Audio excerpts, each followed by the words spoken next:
안녕하세요. 강남 여의주입니다. 지난 10월 15일 역대급 부동산 규제가 나왔는데요. 지금 한 달 정도 지난 시점에 어떤 일들이 벌어지고 있는지, 실제로 규제 이후에 집값이 멈췄는지 이런 부분들을 이번 시간에 살펴보도록 하겠습니다. 지금 10월 15일 딱 한 달 정도 전에 서울 전역과 경기도 일부 지역들이 투기과열지구 토지거래 허가구역으로 다 묶인 상태인데요. 이 부분은 지난 영상에서 말씀을 드렸고요. 이렇게 규제가 많이 나온 시점에 한 달 정도 지나고 나서 지금 어떻게 거래가 되고 있는지, 또 지금 움직이는 지역들은 어디인지 살펴볼게요. 이런 기사들을 봤을 겁니다. 대출도 안 되는데 신고가는 계속 나온다. 특히 강남 3구, 강남구, 서초구, 송파구, 용산구 같은 경우는요, 계속 신고가가 나오면서 거래가 이어지고 있습니다. 그리고 올해 가장 많이 또 올랐던 성동구, 또 마포구 등도 상승세가 이어지고 있는데요. 이 지역들은 신축 아파트뿐만 아니라 구축 단지들까지도 굉장히 지금 많이 올라간 상태입니다. 그래서 지금 토지거래 허가구역, 또 투기과열 지구 때문에 물량까지 많이 없어진 상태여서 계속 거래가 될 때마다 신고가가 나오고 있는 상황이에요. 그런데 11월 초 기사를 보시면은 10월 15일 대책 한 달 이후에 서울 아파트 거래량이 77% 떨어졌다. 이런 기사들도 많이 보셔서 과연 지금 거래가 멈춘 건지, 또는 신고가는 계속 나오는데 어떻게 되고 있는지 많이 혼란스러우실 텐데요. 지금 거래량은 많이 눌려 있는 게 맞아요. 그러면 왜 이렇게 거래는 안 되면서 신고가는 나오고 있는지, 이런 부분들 좀 자세히 보겠습니다. 지금 토지거래 허가구역으로 묶은 상태이기 때문에 토지거래 허가 절차가 굉장히 지금 길게 진행이 되고 있어요. 토지거래 허가구역 같은 경우는 매수자랑 매도자가 계약을 하겠다고 약정을 한 다음에는 허가 신청서를 제출을 해야 됩니다. 그런 다음에 서류 검토를 하고요. 이후에 승인이 나면 다시 계약서를 작성하고 이후에 실거래가 신고까지 이렇게 진행이 되는 거죠. 그래서 지금 토지 신청만 최소 2주에서 한 3주 정도 걸리고요. 또 계약서 작성하고 실거래 신고하는데 또 한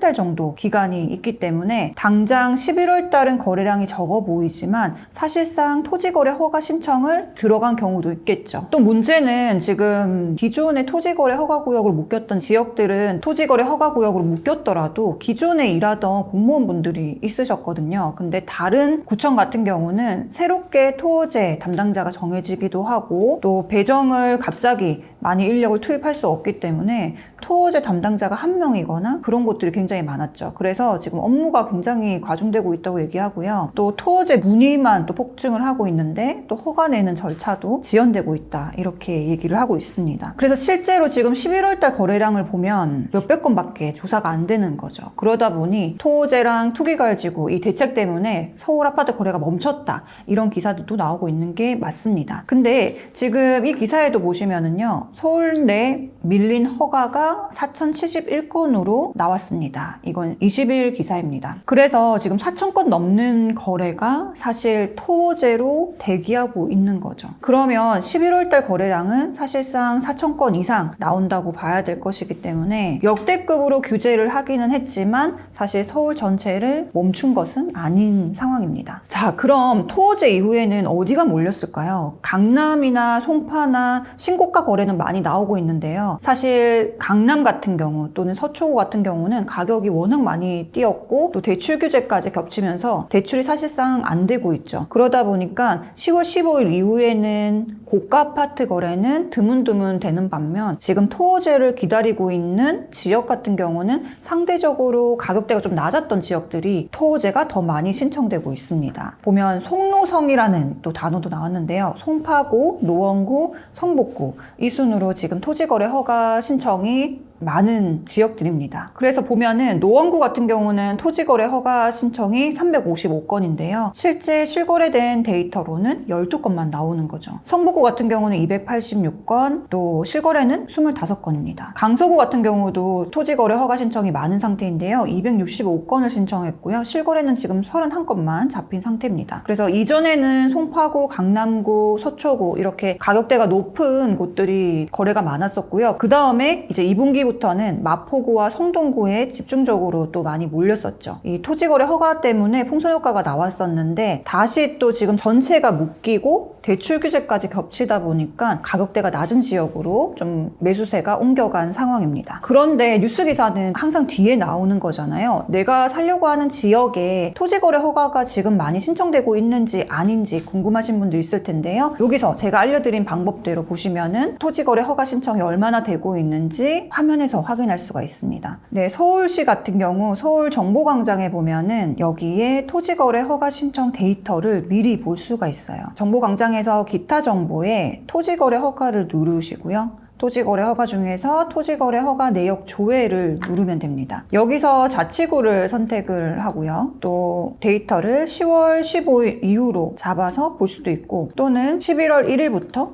이렇게 검색이 가능합니다. 그러면 10월 15일부터 한번 보도록 할게요. 네, 강남구 같은 경우는 지금 10월 15일부터는 516건이 나오고요. 11월 달로 한번 보겠습니다. 네, 11월 달 기준으로는 210건 정도가 지금 신청된 상태입니다. 네, 노원구를 보시면 노원구는 255건으로 잡혀 있는데 지금 노원구 같은 경우는 대부분 11월 달에 거래가 많이 나오고 있습니다. 그래서 252건이 11월 1일부터 허가 신청으로 나온 상태인데 그래서 이 데이터를 보면은 기존의 강남구 같은 경우는 토호제 지역이었었기 때문에 토호제여도 이미 9월 달이나 10월 달 초에 살려고 했던 분들이 토호제 신청을 하면서 그때 데이터가 나온 걸로 예상이 되고요. 노원구나 다른 지역 같은 경우는 10월 15일부터 토지거래 허가구역이 신청이 됐기 때문에 지금 11월 달에 집계가 많이 나오고 있습니다. 그 다음으로 지금 많이 잡히는 곳이 성북구예요. 성북구도 보면은 224건이나 잡혀 있습니다. 그러면 서울 전체가 지금 움직이는 거 아닐까라고 봤을 때 상반기에 많이 움직였던 마포구를 한번 보겠습니다. 자, 마포구 같은 경우는 11월 1일부터 53건만 토호제 신청이 들어온 상태인 거죠. 그래서 지금 대출 규제까지 겹치고 투기과열지구 그 다음에 토지거래 허가구역 이 3중 규제가 겹치면서 상대적으로 가격대가 15억 이상 마포구 같은 경우는 대부분이 15억 이상 넘는 아파트들이 많아서 그런 아파트들보다는 노원구와 성북구로 가격대가 옮겨갔다 이렇게 볼 수도 있습니다. 그래서 궁금하신 분은 이 영상 참고하셔가지고 이 서울 정보광장에서 미리 확인을 해보시면 좋습니다. 자, 그래서 지금 서울 같은 경우는 가격대가 낮은 곳으로 옮겨갔다 이렇게 볼 수 있고요. 두 번째로는 그럼 경기도에서는 어디가 움직일까 또 이렇게 볼 수가 있겠죠. 경기도 같은 경우는 수지구처럼 가격대가 10억 이하 아파트들도 많고 또 실수요자들도 많은 그런 지역 같은 경우는 지금도 매수세가 좀 계속 이어지고 있는 상황입니다. 또 특히나 수지에 재건축되는 아파트들이나 이런 곳들이 많기 때문에 투기갈 지구가 되면서 재건축 조합 설립 인가가 난 곳들은 또 매도가 안 되거든요. 그러다 보니 매물이 또 줄어들면서 매매할 수 있는 물량들은 또 적어지고 대기자들은 기존대로 이어지고 있다 보니 계속 줄을 서서 보는 집도 있다 이렇게 현장에선 얘기를 하고 있습니다. 자, 그러면 기존에 뜨거웠던 지역과 지금 토지거래 허가구역 묶인 지역 외에는 어떻게 되는지 기사로 한번 살펴볼게요. 보시면 풍선효과 재현대나 이제 구리랑 화성 거래가 늘고 집값은 상승폭이 2배가 됐다 이런 기사들도 지금 많이 나오고 있죠. 그래서 여기에 나오는 곳들은 이제 구리와 화성 특히 동탄을 얘기를 하고 있습니다. 자, 그럼 동탄에 있는 아파트 중에 또 얼마나 올랐는지 한번 보도록 하겠습니다. 동탄역 여기 옆에 보면은 바로 앞에 동탄역 롯데캐슬이 있습니다. 지금 가장 이제 가격대가 높은 주상복합 아파트로 계속 언급이 되고 있는 단지인데 얼마나 올랐는지 한번 볼게요. 여기 같은 경우는 지금 KB시세는 16억 1,500만 원 정도 나오고요. 최근 실거래가가 16억 6,500만 원에 거래가 됐습니다. 10월 13일 날 거래가 된 걸로 나오네요. 지금 22층이 16억 6,500만 원에 거래가 됐고요. 그 다음으로 지금 나오고 있는 매물들은 저층이 17억 정도 나오고 있고 또 고층 같은 경우는 지금 18억 정도 이상 나오는 매물도 있다고 합니다. 그래서 실제로 이전 데이터보다 실거래가로 신고가를 찍고 있는 게 맞고요. 호가는 더 높게 나오고 있습니다. 그 다음에 이제 동탄에서 또 가장 또 대장단지로 불리는 이 앞쪽 단지들 우남이나 또 더샵이나 이제 하나 같은 경우도 한번 같이 볼게요. 지금 34평도 거래된 걸 한번 보면은 아직 정고점은 넘진 못했지만 이전에 거래된 것보다는 높게 거래가 되고 있습니다. 규제 이전에는 12억대 또 13억까지도 거래가 됐었는데 규제 이후에 10월 27일, 10월 29일 날도 살펴보면은 13억 5천에서 13억 5,500까지 거래가 된 상태예요. 그래서 이전보다 지금 1억에서 뭐 적게는 5천만 원 이상 거래가 또 올라온 상황입니다. 매물을 한번 보면은요. 34평 기준으로 지금 저층이 13억 5천에서 14억 정도 나오고 있고 이제 중층 이상은 14억 이상으로 지금 나오고 있어요.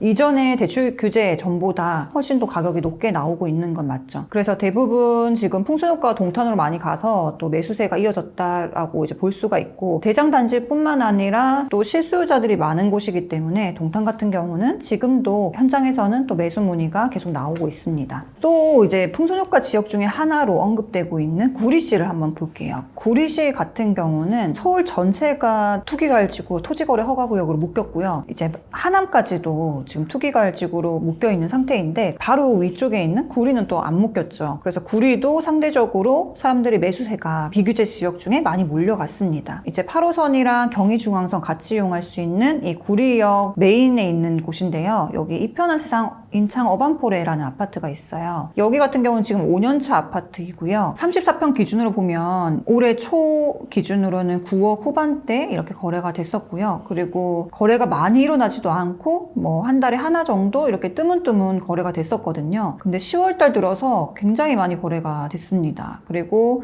가격도 지금 10억부터 11억, 12억까지 그 다음에 역대 최고가로 12억 7천까지도 지금 거래가 나오고 있는 상황이에요. 그래서 구리의 신축 아파트로 지금 매수세가 몰려가는 것도 데이터로도 좀 확인을 해봤습니다. 그리고 매물도 지금 많이 없는데요. 34평 기준으로 지금 낮은 가격으로 해도 12억 5천 이상 이렇게 나오고 있어요. 그래서 이전 가격 대비해서 지금 단기간에 1억 이상 또 가격이 오르기도 했습니다. 자, 그래서 정리를 해보면 지금 기사에서 나오는 화성 동탄이나 구리시로도 지금 매수세가 몰려갔는데요. 전체가 다 움직이는 건 아니지만 그 해당 지역의 지금 비규제 지역에서 좀 메인 단지들 또 신축 단지들 위주로 대장 단지들 위주로는 가격이 지금 많이 뛴 게 맞습니다. 서울과 경기도까지 한번 살펴봤고요. 그 다음으로는 지방으로도 매수세가 조금씩 이어지고 있다고 하는데요. 기사를 한번 보시면 부산 아파트 값이 4년 만에 주간 상승폭이 최대로 나왔습니다. 지금 11월 셋째 주에 0.05% 상승을 했고요. 또 학군지 위주로 부산 같은 경우는 지금 전세 가격도 반등을 하고 있는 상황이에요. 해운대랑 동래 등 지금 상승을 나오고 있고 또 부산도 마찬가지로 신축 단지 위주로 매수세가 좀 몰려오고 있습니다. 지금 이제 뭐 언론에서는 해수부 이전이나 뭐 노후도시 특별법, 이제 뭐 자동 신도시라던가 이런 쪽이 호재 등으로 영향을 미쳤다 이렇게 하는데요. 사실 뭐 이런 호재는 기존에도 있었던 거지만 지금 대출 규제, 또 투기가을지구 이런 토호재 이런 것들 때문에 기존의 지방에서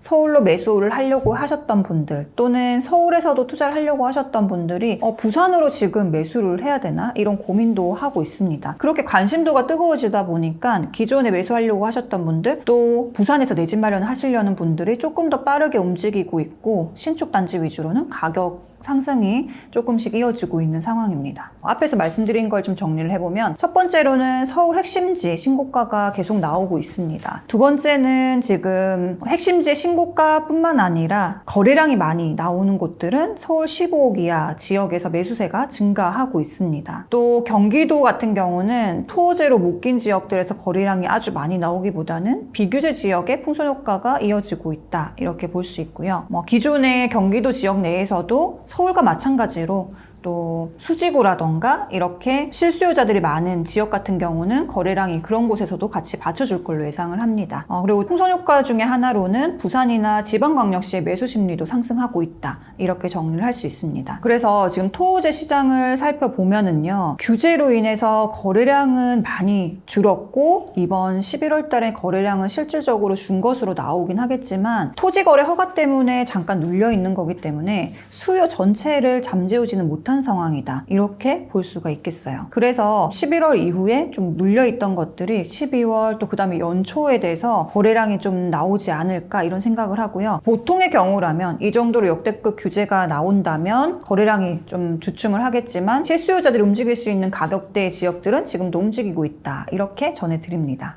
근데 토지거래 허가랑 지금 규제가 나오고 나서 또 신고가도 계속 나오고 있고 거래도 너무 많이 되고 현장 가보면 매물도 많이 없고 이런 얘기를 듣다 보면 좀 조급해서 그냥 좀 선택을 하는 분들도 꽤 있으신 것 같아요. 근데 이런 상황에서도 누가 좋다더라 또는 가보지도 않고 선택을 하거나 그렇게 매수하는 거는 좀 추천을 드리지 않습니다. 왜냐면 지금 같은 지역 내에서도 기존에 신축단지 오르고 그 다음에 인기단지 위주로만 올랐었다고 하면 많이 오르지 못했던 구축까지도 같이 또 올라오고 있는 지역들도 있거든요. 그런 곳들 같은 경우에 뭐 상대적으로 인기가 없었던 예를 들면 뭐 나홀로 단지라던가 이런 부분들은 좀 검토를 하고 매수를 하시면 좋을 것 같아요. 왜냐면 그런 단지들 같은 경우는 향후에 매도가 빠르게 되지 않는다는 것도 인지를 하고 그 가격대가 내가 적정한지 한번 살펴보고 사는 게 중요한 것 같아요. 그리고 이런 시점에서도 원래 같이 올라가야 되는 아파트들이 또 안 오른 아파트들도 꽤 있습니다. 그래서 여러분들이 누가 좋다더라 이렇게만 보기보다는 전체 지역에서 내가 고르겠다고 하면 그 지역 내에 있는 아파트를 조금 더 같이 보시고 또는 그 옆에 있는 지역 중에서 인기 단지를 좀 같이 보시고 선택하는 게 좋지 않나? 이런 말씀 전해드리고 싶어요.